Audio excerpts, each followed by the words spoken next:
You know, some leaders build empires out of stone and sand, but others, they build something that lasts much, much longer. A blueprint for a society that's actually built on knowledge and justice. Today, we're going to dive into the principles of one of those leaders, Umar ibn al-Khattab, and see how his incredible dedication to knowledge literally shaped a civilization. And the entire blueprint starts right here, with the very first command, the first revelation to the Prophet Muhammad. Think about that for a second. It wasn't pray, it wasn't fight, it was read. This one word immediately puts knowledge at the absolute center of everything. It's the foundation. So this wasn't just, a friendly suggestion, it was a declaration. It framed the entire journey of faith around the pursuit of knowledge. In fact, the Quran constantly sets up this dynamic. On one side you have knowledge, and on the other you have ignorance and misguidance. The path forward was crystal clear.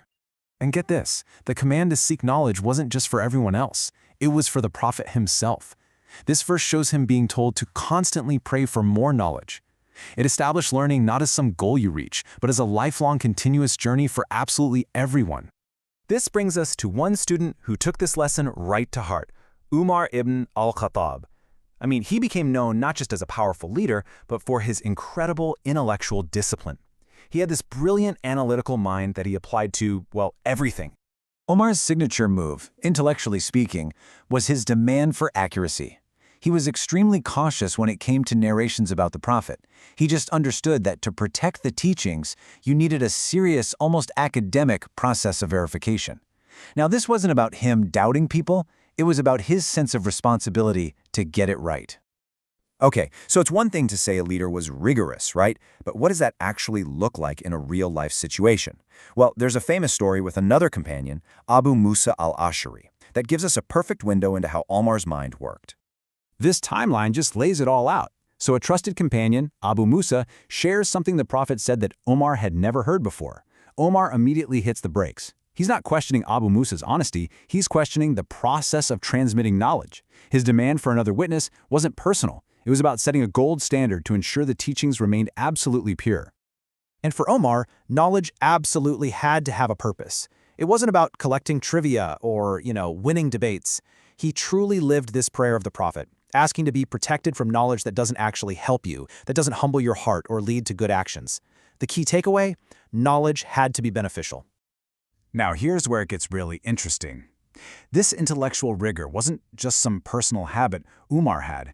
It became the bedrock for his public administration, for his revolutionary ideas about social justice. He took verified knowledge and turned it into a fair system of governance for everybody.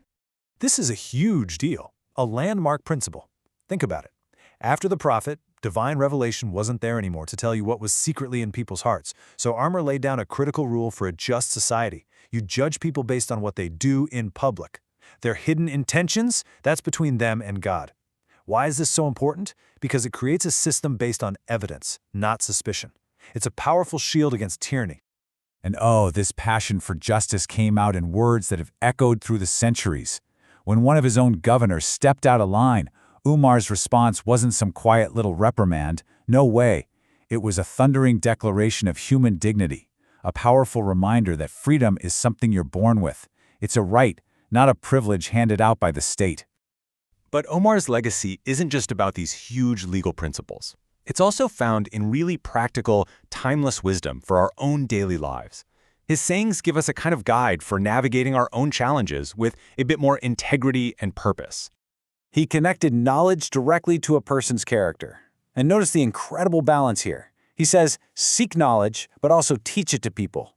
And for both roles, as a student and as a teacher, the secret ingredient is humility. He even warned about becoming a tyrannical scholar, reminding us that knowledge without humility is just a recipe for arrogance. Umar also had this amazing perspective on what it means to be truly wealthy.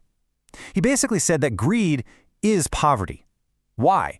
Because no matter how much a greedy person has, they'll always feel poor looking at what they don't have. Real wealth, he argued, is internal. It's that richness of the heart you get from being content. And finally, he spoke so beautifully about something we can all relate to, companionship. He advised people to go out and find sincere friends because they're one of life's greatest treasures. They're not just for the good times. They're your support system, your strength when things get tough. So, we'll leave you with this question to really think about. Umar's legacy challenges us to not just mindlessly consume information, but to actively seek out what's true, what's just, and what's actually beneficial. In our age of endless data and scrolling, his blueprint reminds us to stop and ask, what's the purpose of what I'm learning, and how can I use it to build something better?